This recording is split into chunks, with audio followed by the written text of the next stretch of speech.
All right, welcome to Now This is Podcasting. I'm Connor. I'm here as always with Calvin. Hello. And Katya's with us. Hello. And we are talking about Goodnight Mommy. This is the 2014 Austrian version. We found out when we decided we were going to review this that a American version had literally just come out, like the weeks before we decided we were going to do this. So when we were trying to look up articles and information on it, it kept popping up this 2022 version that none of us knew existed. And has been widely panned.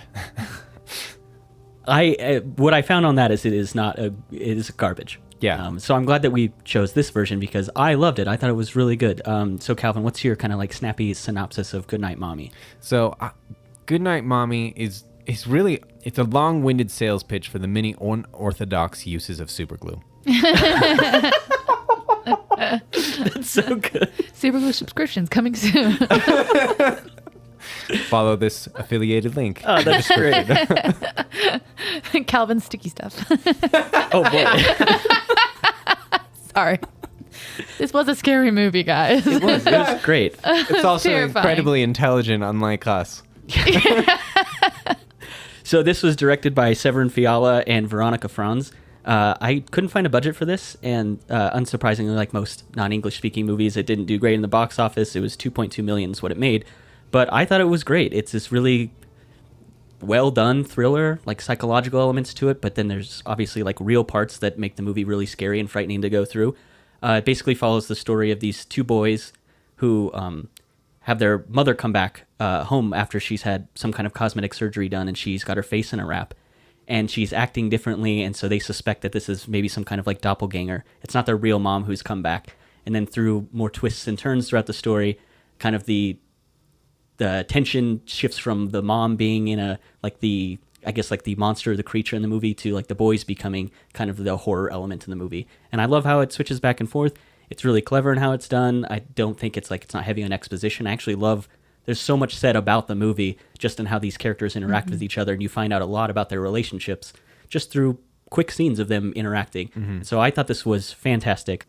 So we're going to kind of go over this movie by discussing some articles we found, some different takes that people have, what do we think of them, what's our take on the film. So Calvin, what's the first article you found on this? So one I found was just some guy's blog, but he says, I did find the story frustrating at times, and it really took its time to become a horror movie, so I hesitate to rank it as one of the all-time greats. And I think that's so interesting because I think I would love to know this person's opinion of Hereditary, which I do think is one of the all-time greats in the horror movies. That's really not a scary movie for a long time. Sure. But the way that it crescendos, I use that word all the time when I talk about the climax in that movie, because it really is a crescendo. You're building to an incredibly turning point in the movie.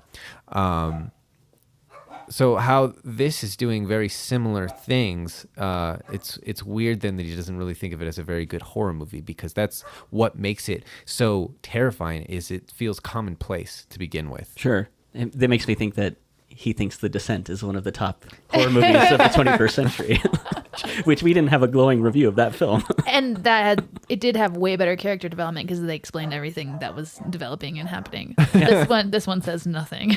Yeah. Well, and that's why I think this is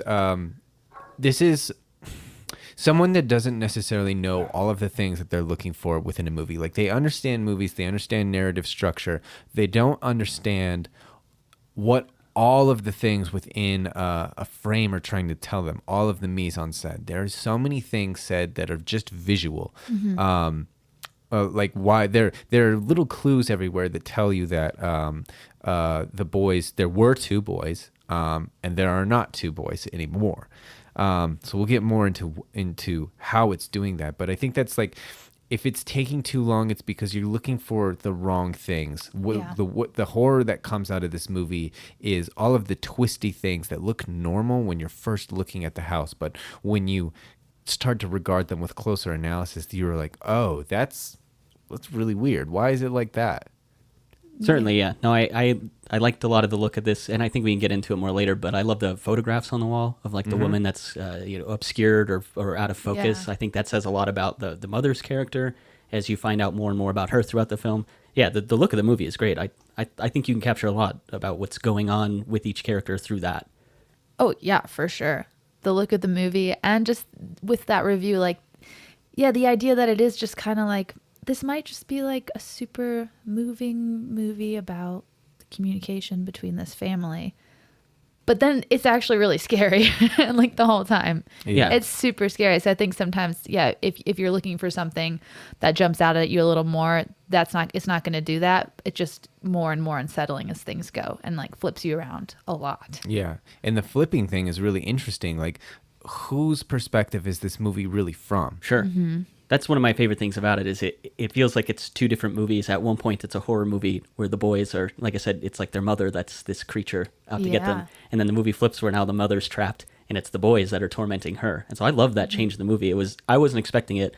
I kind of thought the whole movie was just going to be this slow process of them either finding out that she was their real mother or wasn't. And then it's like comes to a final confrontation at the end. I didn't expect the kind of, like you said, the perspective to shift at all. And I was like, oh, okay, I'm fascinated by this now. That was so cool. And then all the things that were happening before seem to be happening for a different reason then. And you're just like, oh, who was in control of the situation the whole time? I liked looking at this movie with the perspective of, like, I guess two perspectives where the mother was definitely like a doppelganger or like an alien or some creature that's come in and she's absolutely not real and that the boys are right. And they're discovering this. And then I like the other perspective where she is 100% their mother, and it's just this breakdown that the boys are going through where they just can't believe it. And so I kept looking at it through like the lens of the mom was real and finding out all the reasons that the kids are coming up with explanations on how she's fake. And they're totally reasonable explanations on why all these different things she's doing or different appearance she has are totally explained. And it's just the boys kind of creating this narrative, this story to push the idea that she's fake. And I love that idea about this movie. Yeah, which let's talk about that more, about the doppelganger or like the doppelganger stuff, or about how freaked out they are. Because isn't that part of the whole inspiration for this? No. Or that wasn't? Because I thought that was like how freaked out kids are when their parents get constructive surgery. Yeah, so that's the case. It's like that part. It's like ultimate reality makeover shows, and like Franz, I can't remember her name. Veronika Franz. She was talking about how one of the most terrifying things, it's like she sees those final reveals of these women that have been gone away from their families for like 2 months, by themselves, and the woman that comes out, she's objectively beautiful, but you see these children cowering in fear behind their father because that's not my mom. I don't know who that woman is. Oh, that's fascinating. Yeah. And how fucked up to just not tell your kids that you're gonna do that. Yeah.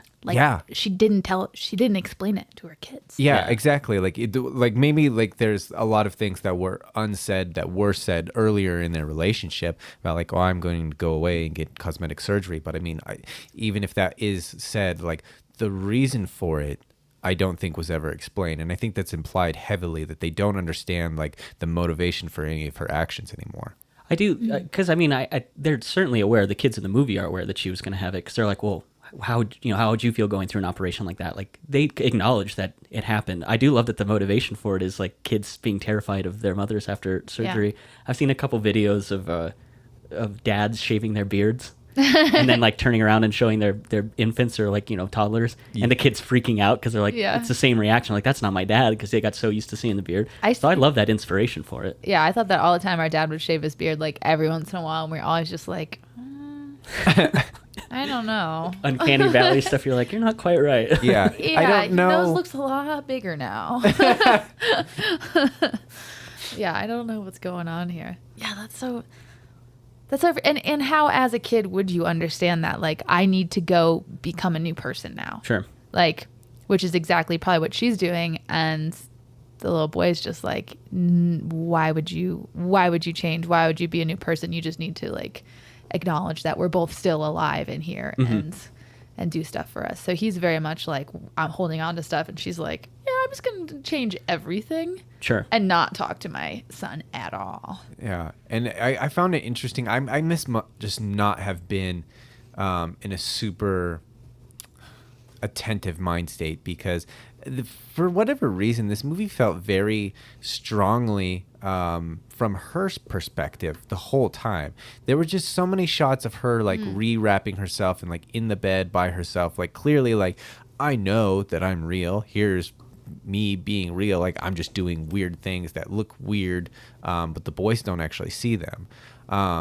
So I see there are plenty of shots, obviously, with the boys just doing their own thing, like running around in the hail, playing on the trampoline, setting things on fire. Yeah, boy stuff. Casually. Right, boy stuff. Yeah. But there's so many things of like the mother, like undressing and staring at herself in front of a mirror, that I felt that this movie was very heavily towards her perspective in the first place. I think so, sort of, but also sometimes it felt like some of those scenes, we saw a lot of their imaginations, like with her running into the woods and stuff. I think a lot of that felt like that. And I noticed it as the mom's perspective for the first half. And then like when it flipped, I was very much like, now it's the boys. So I don't think I saw that the whole time. And there was also that whole idea of like, they're listening to her and watching her like all the time. Mm-hmm.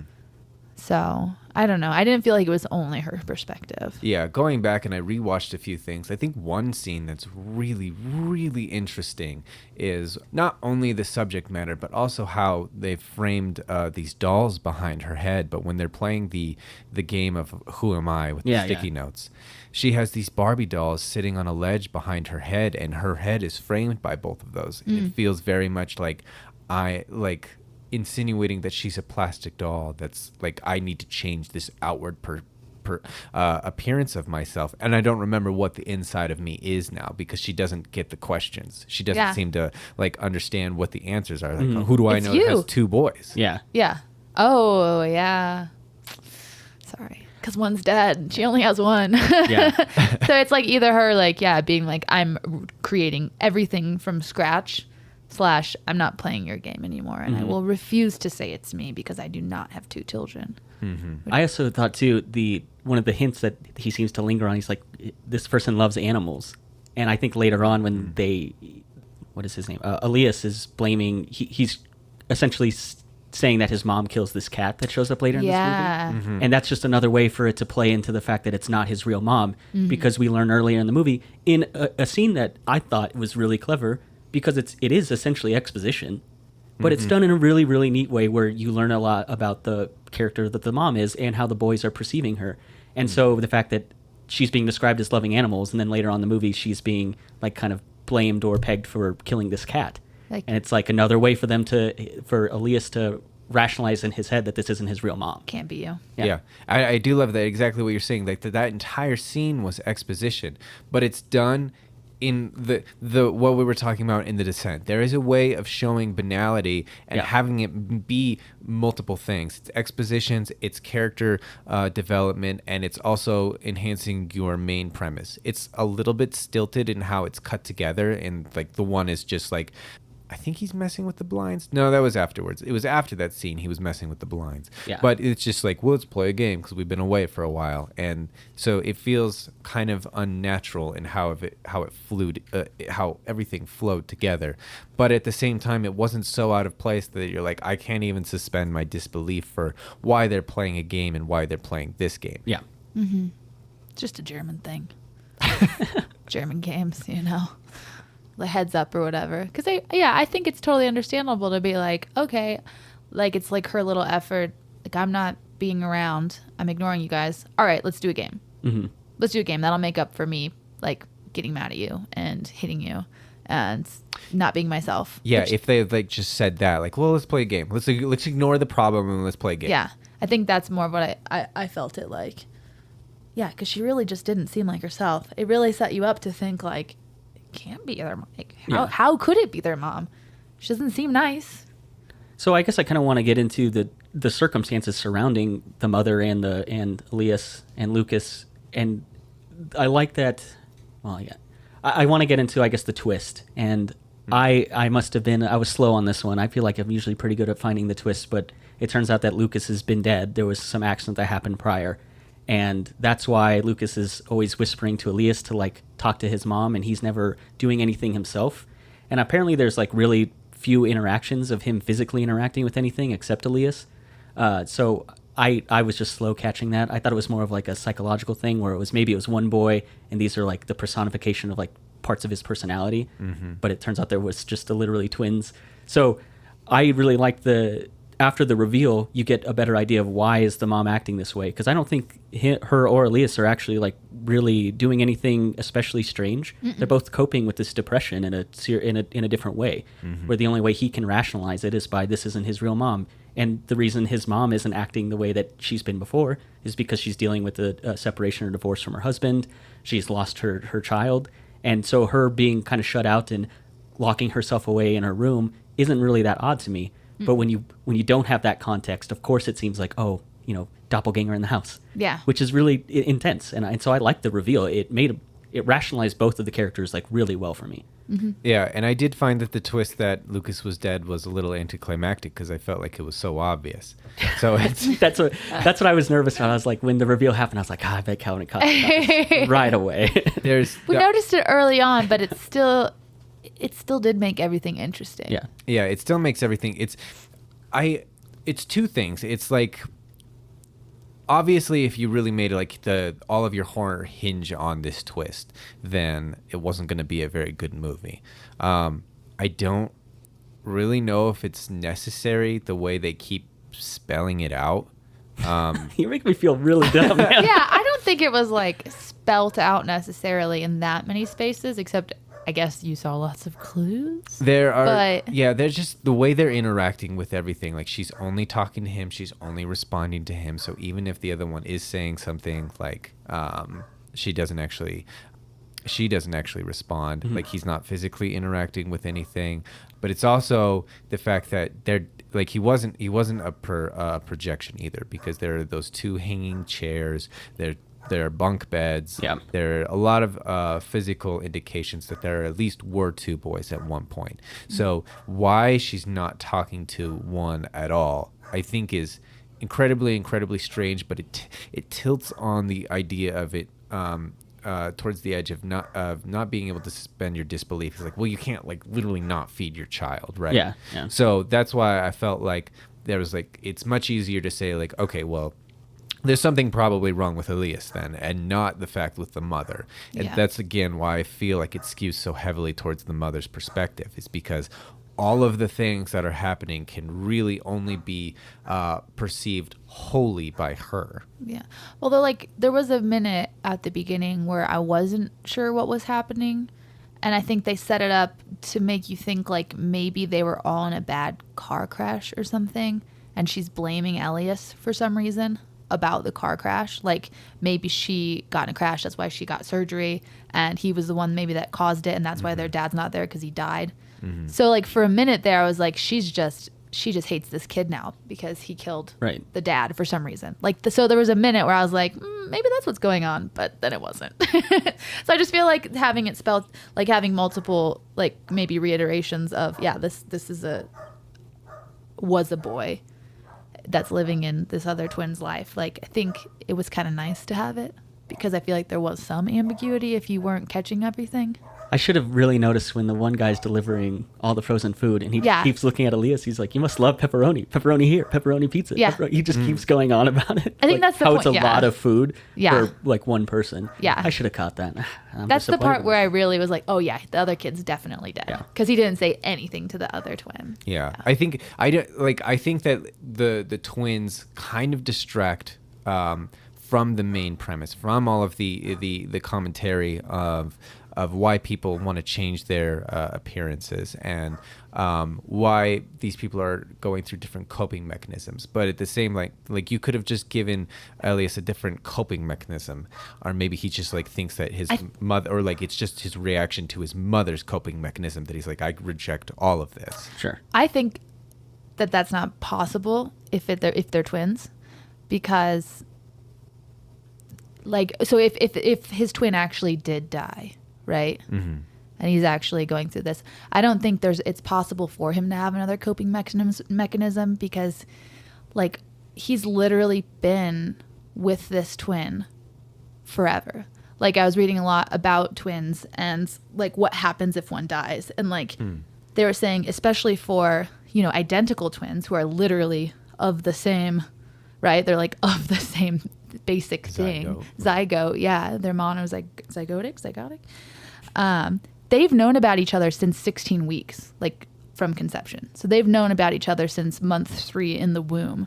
They've been aware of each other. They've done everything together. They are the twins. It's like, I even think about my sisters who are twins. It's like, oh, when are the twins coming? What are the twins doing? Oh, look at the twins. Oh, the twins are here.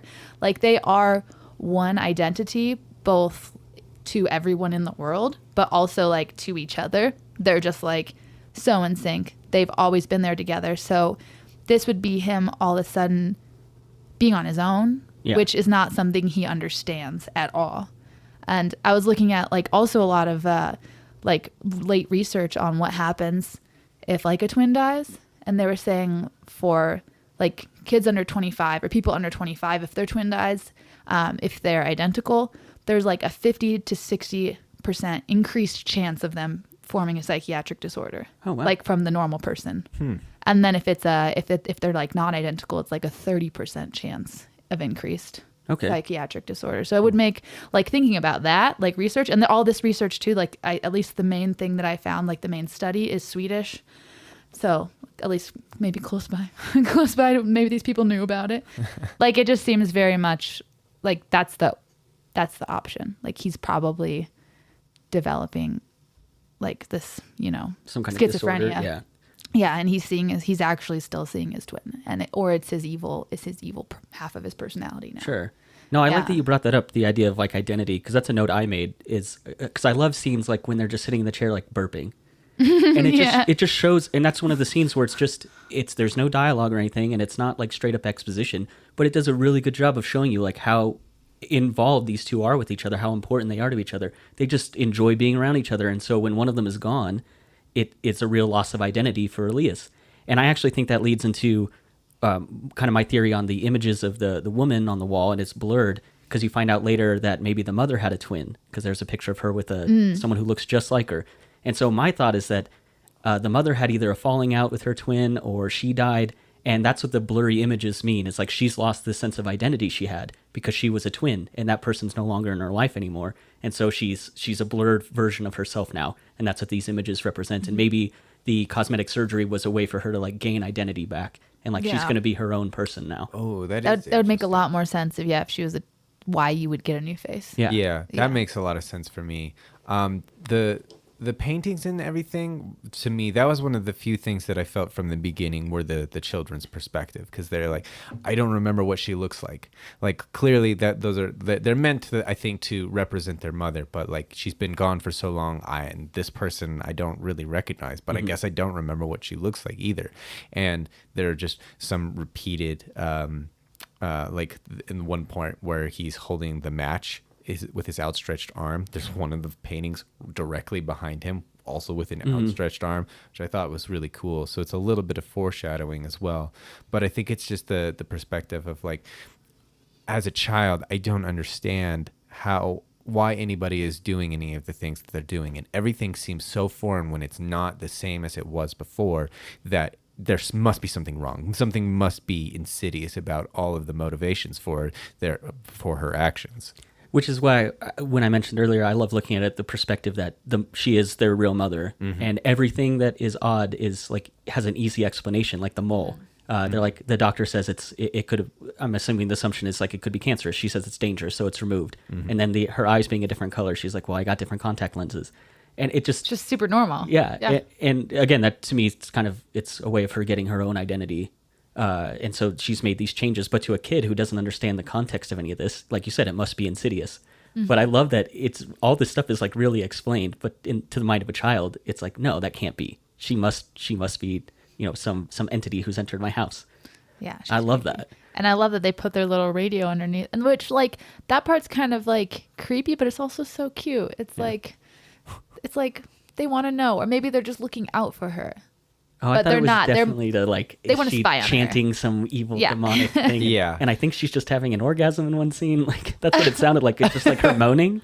Oh really? Oh yeah. She was snoring. I thought she was just like breathing. Because She might be. Because she can't breathe. Oh no, I think I did think she was masturbating as well. Yeah, and so to them it might be like, yeah, well, because you were making all of these sexual jokes during the descent. We had no idea. Cause that's where your mind goes. but the reason I yeah. thought that was because a kid doesn't understand that. Yeah. They wouldn't know why she's moaning. It must be something bad, and it's just her masturbating. That's what I thought it was. Is that like, so for them the context is all wrong. They don't understand it. She's doing something totally innocuous, but to them it must be bad, and it just builds on this sort of mythology they're building in their own minds, or I guess Elias is building in his own mind about his mother.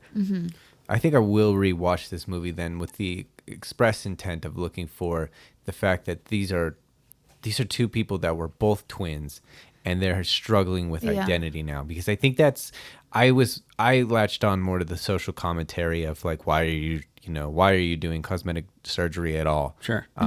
And I think it's like almost the way what she's trying to do is provide an example for Elias. Like, you need to become your own person now that you've lost Lucas. Like, this is you can physically change your appearance to be your own person, and you can be what you need to be separate from someone else. And that's so much about like what goes back to that Guess Who game at the beginning. Like, we're reflections of what other people think of us and not necessarily who we are ourselves. And when you lose something like a twin, then it becomes more about like, I need to, like, I was always just a twin. That's how everyone always saw me. How can I be Elias now? Right. Yeah, which could have been such a, heartwarming conversation. Like, they could have connected if she would have just talked to them about, her own experiences and what was happening, and acknowledged that it was okay, not just getting mad at him and shutting him out all the time. And like recording him, like, wow. Oh, she recorded him? Yeah, I didn't on her phone. I don't remember that part. Or no, it was with his phone, I think. Like, she took it away from him and he was like crying. Yeah, because she was like, you won't listen to your brother anymore. You won't listen to him. Say it 10 times. Yeah. Oh yeah, that was weird. Yeah, because he was like, my mom wouldn't do this. And I think too, also like, thought, like- or not even like, my mom wouldn't do this. And like, it all makes so much more sense of like why she's acting like so angry towards him. Yeah. Because she knows exactly what he's going through, but she has no way of, like, she didn't cope with it very well herself. Yeah. And she doesn't want to see him go through all of the same problems that she went through. And she's just like scared and upset of like how to actually like communicate any of those things. Right. To him. Yeah, and only eating in secret. I love that scene. That's one of my favorites. She starts chewing after they've left the room. Yeah, It's so funny. like, which in the moment you're like, freaky lady, but then you think about it and you're like, She just needs a minute to herself. she's like, get out of here, child. I do that sometimes in the morning. My dogs will be like kind of yipping to get out the door, and I'm just like, I just need like 5 more minutes. So if Hannah and I just lay really still in bed, even after the alarms have gone off, they'll settle down. Yeah. And then leave us alone. But if we like roll around and get up, then they'll start to go wild. And so that's what I was just thinking in my head. Is like, if she just stays very still, the kids will leave her alone for a little bit longer. Yeah. Yeah, so weird. Yeah, if she was a twin, I think that would just make everything even more interesting. Yeah, I think that it adds. I sit here and I say, like, I think it's too obvious that Lucas is dead, and then like I'm the one just not looking close enough at who else might have been a twin. I thought it was just an explanation, like another explanation of like, no, we just dress like each other for something, and it's just another weird thing about the mother. Yeah. But it makes so much more sense to the theme. Yeah, I almost glazed over that part. Yeah, I I was kind of like, oh, that was Who that just doesn't make dresses sense. as their best Yeah. friend? Yeah, Yeah, that's I kinda thought weird. that. I thought that, but I was like, also like I have contact lenses that make my eyes blue now. Like, what? Just what? Yeah. Those are so expensive, and they're really bad for your eyes. Yeah. So to say that that's what which she's doing, like that, I felt like it was just a lie. Sure. I also wonder, what do you guys think of, I don't know if this is too obvious or if you think it's well done, but I like kind of the shift from one of them, like the kids are trapped in the house where the mom's like, you guys need to be very quiet. We're going to keep the blind shut. And then after the really odd Red Cross interaction. Yeah, they just come into the house. I thought it was so weird. They're like, doors unlocked. Better check every room in the house now. It's like, Yeah. what? It makes a lot of sense if you think about it as like a small town where the Maybe. where these people actually know what happened. Like the Red Cross people know about the child's death. Like that's why Okay. it makes more sense with like the guy bringing the kid back when he's like, my mom's like, oh, it's an imposter. Like, he knows what's happened. He's bringing the kid back to his mom. Okay. Like, here's your kid back. So, like, I thought that was really weird too, but it makes sense if you're like, well, they probably know about this and maybe they wanted to make sure everything was okay. Like, the mom didn't commit suicide, was still there. Okay, that makes me like Yeah, that scene right? better, because I was just like, no one does this. That's Yeah, so because odd. for a minute I was like, oh, I did see other these friendly neighbors. yeah, I did see other weird theories where it's like the priest is in on it, like he's in cahoots with the mom, and I was like, Yeah. or he's just a regular guy who found a runaway and Yeah. took him home, like, Yeah. because that's what people do. So I thought that was weird, but I think visually the change from the mom being in the wrap, shutting the blinds, making the kids stay inside, and like, I mean, I guess they can only play in the garden quietly. And then the perspective shifts when the Red Cross people are leaving, and the boys close the Yeah. blinds, and now they're wearing their masks. And do you guys think that was like well done and clever, or is it like obvious like symbolism, like showing the shift? I thought it was really neat. I thought it was neat. I thought that's the part where I was like, oh shit. Like, that was the first part where I got scared, like actually scared Yeah. about the kids, Sure. because I'm like, they're the ones closing things in. Yeah. That doesn't make sense. What are they going to do? Yeah, and I do think, like, I mean, obviously, blinds are a huge symbol in film.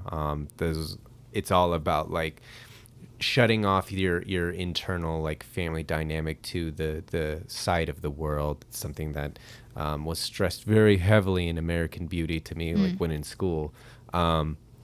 So the fact that it was all, I just need, I need less sunlight, but it's really like I just have all of these things inside of me that I can't deal with, and now they're doing like, well, we actually can't have anyone see this. Yeah.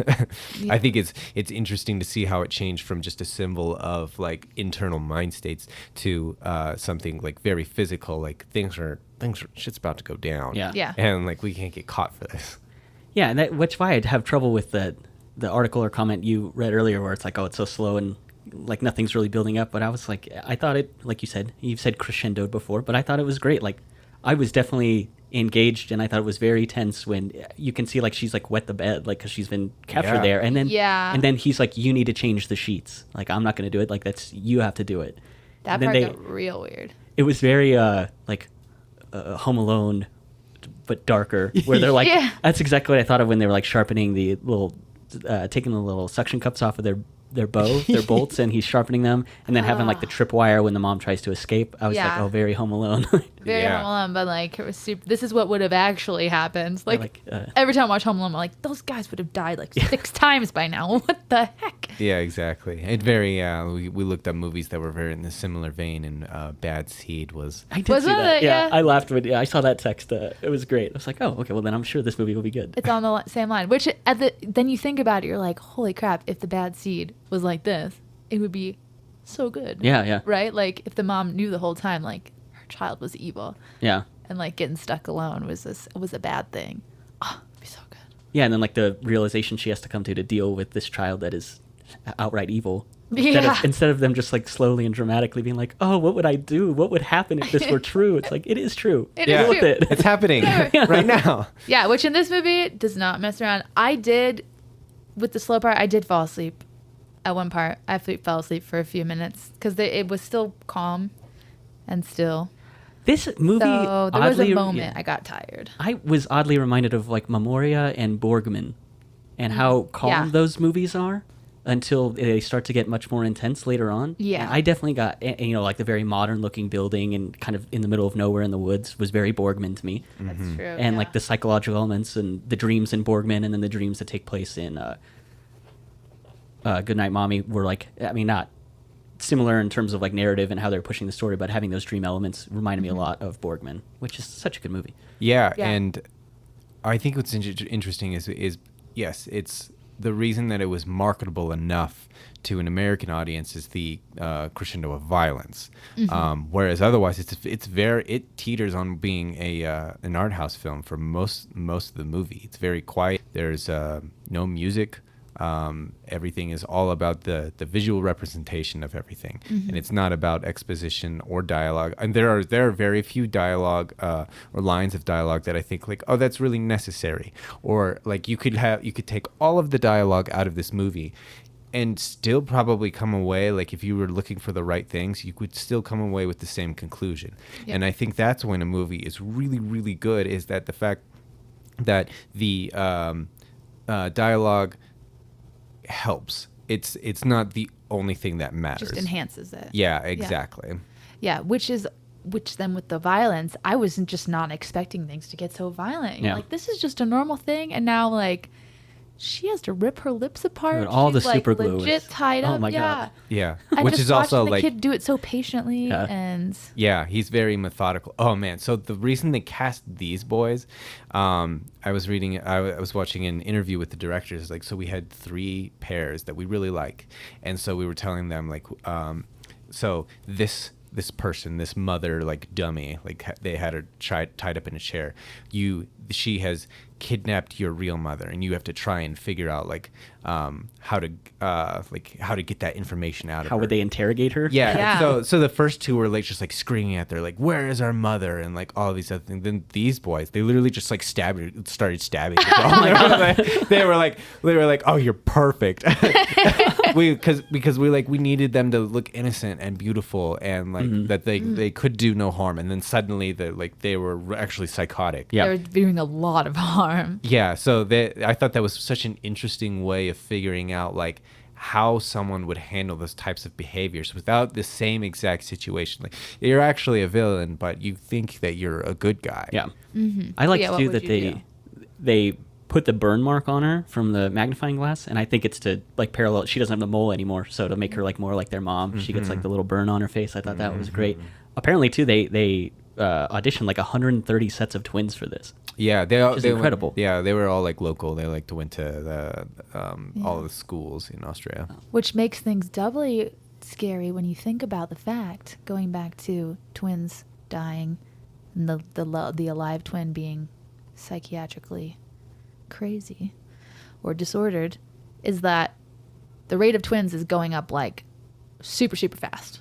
Because Is it? women are having, this was also in part of one of those articles, it's like women are starting to have more like different types of fertilization, and they're having kids later, which all like increases the chance that there's going to be a twin. Okay. Because like when you're getting like in vitro and like all these different things, it's more likely that there's going to be this abnormality. And like older women do have an increased chance of twins. So it's like there's going to be a lot more single twins out there in the future. I had read about that. I know I took a physiology class, and we go over like pregnancies as one of the parts of that, and one of them was like the older you are, the more likely you are to have twins. And the theory is that it's like, well, you're getting like closer to menopause, so it's your body like you're pulling out all the stops. It's like you're on it. You only have so long to have kids. Is that why it is though, or is that just that's like the theory behind it? It's like the biological reason why you're more likely to have twins the older you are is because your body's like, oh, get all the eggs out there.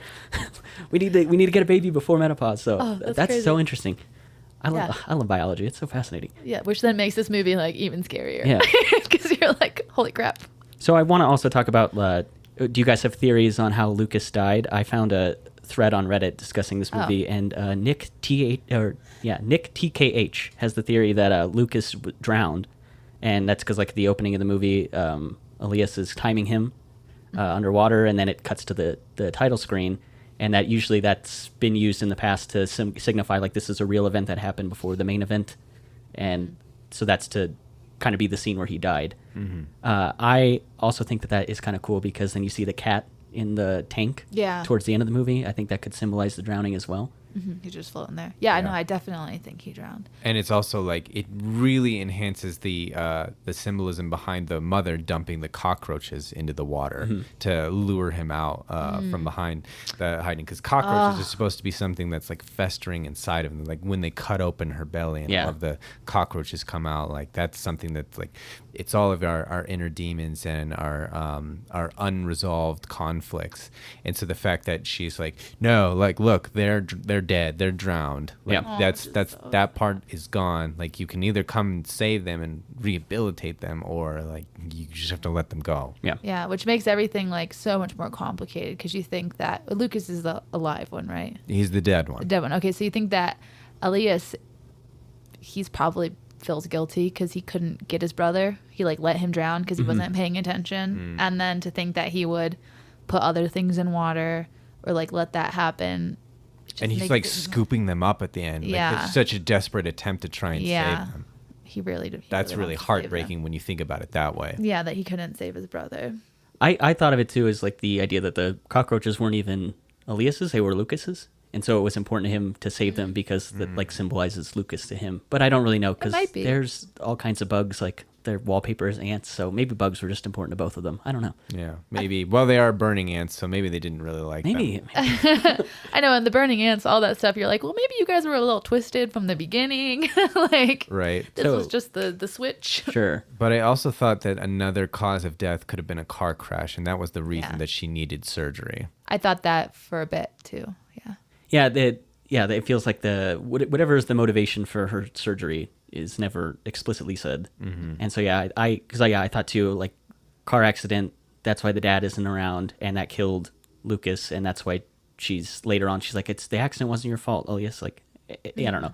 Yeah. I mean, that's such like an American colloquialism for car crashes. Sure. Yeah. So I immediately jumped to accident must mean car accident. But my other theory is that it's something to do with Elias started a fire that killed Lucas because he has the lighter hidden. And even after it's taken away, he lights candles later on. And there's a lighter on his little table when he's like kind of praying that they could get their real mom back. And then they go to that farm twice in the movie. And then the second scene, it's like a controlled burn going on. So my thought was like, maybe they set a fire at this farm at one point and Lucas got caught up in it. So I'm not sure how he died. It's fun to theorize about though, because I like the drowning idea. And then I like kind of the idea of fire seems to be obviously a big part, especially in how the movie ends. He's just really good at setting fires. Yeah. He obviously planned a little bit, right? Yeah. Or he's just smart. He's just a smart kid. And he's like, well, I know how to do this. Trust me. I've made my mom make my bed after super gluing her mouth shut. So, I mean, I think I could do pretty much anything I want. Right. Like, I might want to kill my mom, but I'm not doing chores. Oh, man.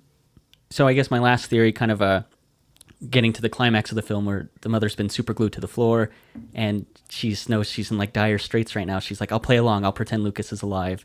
And he's like, well, what would Lucas be doing right now? And he sets the curtain on fire. And then the whole house goes up in a blaze. And you see the mother walk out, which I actually didn't catch the first time. But as the fire department shows up, she walks out of the house.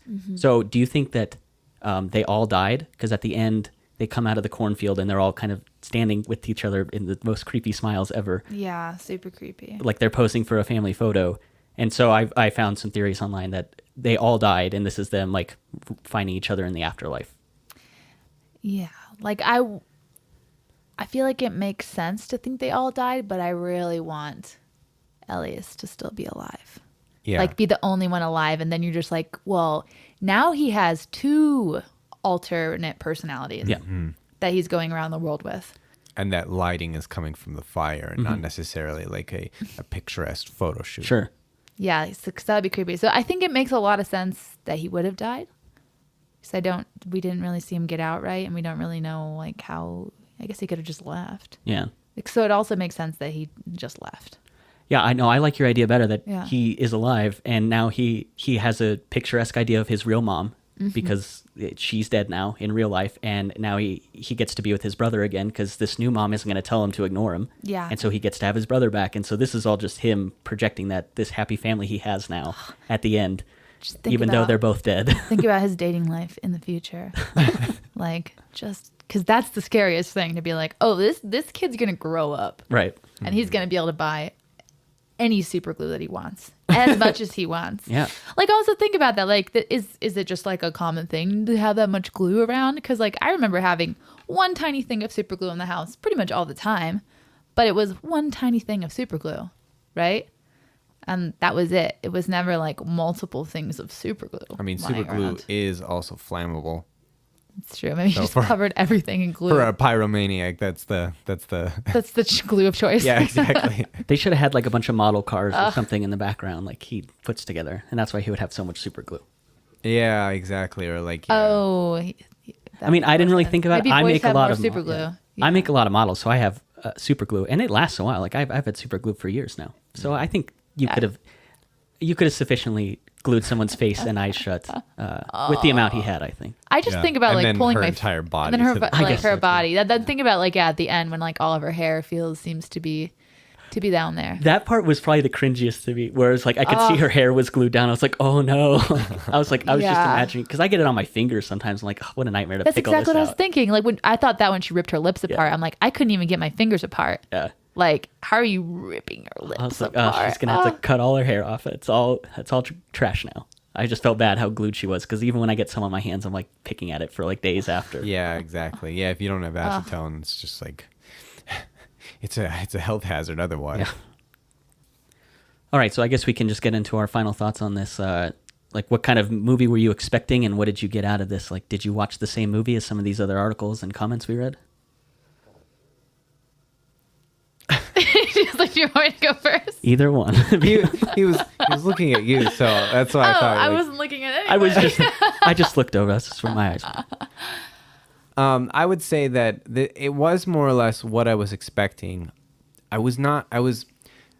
think I'm so used to movies being from one main perspective, unless they're really good, or the fact that it's like in bits, you know, like, oh, this scene was from this perspective of this person, and that's why it functions the way it does. I feel like this is a movie that's constantly shifting perspectives within scenes. I think that's hard to pick up on a first time through. I certainly didn't really get it like that. It feels like very much like there's a flip and now it's someone else's movie. But ultimately, yeah, what I saw was, my opinion has changed now, because you pointing out the fact that she probably was a twin, and she is, so far, she has not resolved any of the conflict from her twin's death, that now with her own son's death, she has no way of processing this, and no way of like explaining that to Elias. And I think it's so heartbreaking that it turns into this nightmarish death fest at the end. I think that it's much. I thought it was a smart movie. I think it's much more intelligent than I even thought. I think it's one of those movies that needs at least three times viewing. I think one more would really be extremely helpful for me. But I think there's even more buried, even more than like sometimes I think Hereditary. Sure. It was definitely one where I was like, man, okay, when I watch this again, I'll really pick up on all the times where it's very clear that Lucas isn't there. Mm-hmm. And it's just Elias interacting with the world. I did find an article from Damon Fudge of KCCI Channel 8, Des Moines, Iowa. And he talked about this movie doesn't really deserve the accolades it was getting or the praise because the twist was so obvious. And again, I can feel bad that I didn't get the twist right away. But does that did that take anything away from you, knowing that early on that Lucas was dead? I don't No, because I didn't think the twist being obvious or anything would make me not enjoy this movie more. I would be rewarded on rewatches knowing that the twist exists and trying to pick out those things. Mm-hmm. It's also not the central main of it being the central main point of it being unsettling or scary. It's a coping mechanism that is creepy and adds to a rewatch's creepiness of Elias. It is not why the movie is scary. So to say that the twist is, I kind of agree. I think the twist is kind of takes away from what I thought was social commentary at first, but when you put it in the context of the mother also going through the same thing, really, then it's incredibly necessary. Yeah.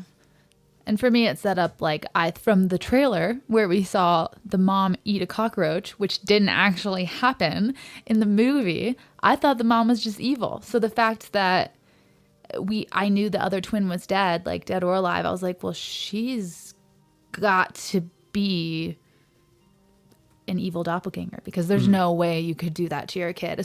And if his twin died, double no way you should treat him that way. Sure. So at the beginning, even knowing the twist, I thought it was more, I feel like that set me up to more think that the mom was a bad person. Yeah. No, and then when the perspective changes and she's being glued to the floor, then you're like, oh my God, Elias is terrible. Yeah. So. No, I loved the twist, and it doesn't take anything away, I think. Because I really agree with what you said, Calvin, where it's not really the point of the movie. If the whole movie hinged on that happening, then sure, you could could knock it down a few pegs because it was obvious. Yeah. But I don't think it's really about that. It's like kind of the psychological context between the two of them and them not understanding each other that makes it so frightening. But on a scale of 1 to 10 hissing cockroaches, what do you guys give this one? I feel like I won't give it a proper score because I only watched it once and skimmed a few scenes. For me, it's up there with Enemy. I love Enemy. It's there's some formalism that I love in Hereditary, just in general, with the shot selection and the cameras. That I love that a lot more than this. But I'll give this an 8.9. I think it's incredibly good and deserving of rewatches, which is always, I think, a hallmark of a good movie. Yeah, I'd definitely give it a 9 cockroaches, but a mama cockroach with 2 little baby cockroaches. Oh, okay. How does that convert? How many? Yeah, in the decimal place, how many is that? 9.15, depending on whether they're both alive or not. You can say 9.1. I like it. I would put this at an 8. I thought it was great. It's definitely one to rewatch, so I would absolutely recommend it. And it actually kind of makes me excited to go watch the 2022 version to see. Does it? What are the shortcomings in that one, and why do we remake movies where it feels like there's already a good one out? Yeah. But and then completely miss why the original was good. Mm-hmm. So I liked all the psychological elements to this. I liked the twist in it, and I loved the perspective change of like who's trapped in whose horror story now. I thought it was a really, really good film, and it was all the exposition and all the explanations were done in a really clever way where it didn't feel like it was just being dumped on me and now I need to move on with the story. So I loved it for that reason. I thought it was really well done. So 8 for me, and then Calvin gave it over an 8, and then you had a 9. This is a great movie. I was glad. I was glad to pick it after watching The Descent and how miserable that was. I was totally engaged in this film. I thought it was awesome. So we watched Goodnight Mommy first, and then The Descent. I'm like, wow, Yeah. this was bad. Okay, Yeah. I did it reverse order, so I was really happy after having just such a tough time watching The Descent. I didn't have a tough time because we were just talking the whole time and making jokes. It's just really fun. I think that's sometimes gets lost in what makes a horror movie fun and good, is the fact that you can just sit there and bullshit through it. Like, I think like those kinds of horror movies. Like Evil Dead 2. I think it's just so much fun. It's awful. Yeah. It's I don't know if it's not necessarily worse than the first because the first had so many actual problems with filmmaking. But I think it's so much more cheesy, and I think it's fun to just sit there and talk through a movie like that. I almost forgot that we had reviewed that one. I know, that movie right? was such a mess, but it was a lot of fun to watch. Yeah. Yeah, that's it. Yeah, with who you watch it with, when you watch it. But and that's why too, when you watch a movie like Goodnight Mommy and you don't want to say really anything, like that says something too, and you're just like, I'm just watching this. I do appreciate when we're watching movies, Katya, and you ask me like, should I stop talking? Like, Yeah. This is one of those.